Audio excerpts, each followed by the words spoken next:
పునాదిగా ఉన్నటువంటి రాజశేఖర రెడ్డి గారి యొక్క ఆలోచన విధానమే కారణంగా ఇన్ని సంవత్సరాలుగా ప్రజల్లో మమేకమై ప్రజాసేవకి నడుంకట్టినటువంటి ప్రతి వైఎస్ఆర్ కాంగ్రెస్ పార్టీ కుటుంబ సభ్యుడు కూడా రేపు అందరికీ కూడా వైఎస్ఆర్ కాంగ్రెస్ పార్టీ ప్రతి కుటుంబ సభ్యుడికి జూలై 8వ తారీఖు అనేది ప్రత్యేకమైన దినం. ఆ రోజు దివంగత ముఖ్యమంత్రి రాజశేఖర రెడ్డి గారి 75వ జయంతి సందర్భంగా వైఎస్ఆర్ కాంగ్రెస్ పార్టీ రాష్ట్ర వ్యాప్తంగా పెద్ద ఎత్తున సేవా కార్యక్రమాలు చేయాలని చెప్పని ఏ మహనీయుడి స్ఫూర్తితో అయితే వైఎస్ఆర్ కాంగ్రెస్ పార్టీ ఆరంభించబడిందో అదే స్ఫూర్తిని కొనసాగిస్తూ మళ్లీ పునరంకితం అవుతూ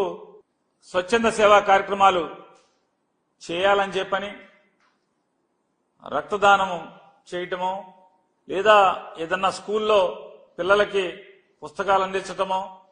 ఇలాంటి లేదా ఏదన్నా కాలనీల్లో లేదా రహదారుల పక్కన చెట్లు నాటమో ఇట్లాంటి సేవా కార్యక్రమాలు ఎంచుకుని చేయవలసిందిగా వైఎస్ఆర్ కాంగ్రెస్ పార్టీ కుటుంబ సభ్యులందరికీ కూడా వైఎస్ఆర్ జగన్మోహన్ రెడ్డి గారు నిర్ణయం తీసుకోవడం జరిగింది. కాబట్టి ప్రతి ఒక్కరూ కూడా మన రాష్ట్ర అధ్యక్షులు జగన్మోహన్ రెడ్డి గారి ఆలోచన మేరకు ప్రతి వైఎస్ఆర్ కాంగ్రెస్ పార్టీ కుటుంబ సభ్యుడు కూడా స్వచ్ఛంద సేవా కార్యక్రమాల్ని జూలై 8 దివంగత ముఖ్యమంత్రి రాజశేఖర రెడ్డి గారి జయంతి ఉత్సవం సందర్భంగా ఆచరించాలని చెప్పని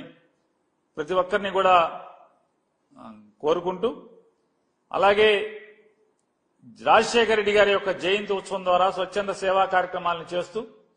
ప్రజలకి పనికొచ్చే కార్యక్రమం చేస్తూ మరొకసారి ఆ మహనీయుడి యొక్క ఆశయాల్ని ఆయన రాజకీయాల్లో ఆయన జీవించిన తీరుని స్మరించుకుంటూ మరొకసారి గుర్తు చేసుకుని పునరుత్తేజంతో పనిచేయడానికి ప్రజాసేవ చేయడానికి అడుగులు వేస్తామనేది ఆ రోజు ప్రతి ఒక్కరం భావించి ఆ కార్యక్రమాలు చేయమని చెప్పని వైఎస్ఆర్ కాంగ్రెస్ పార్టీ తరఫున ప్రతి ఒక్క కుటుంబ సభ్యుడిని కోరటం జరుగుతుంది.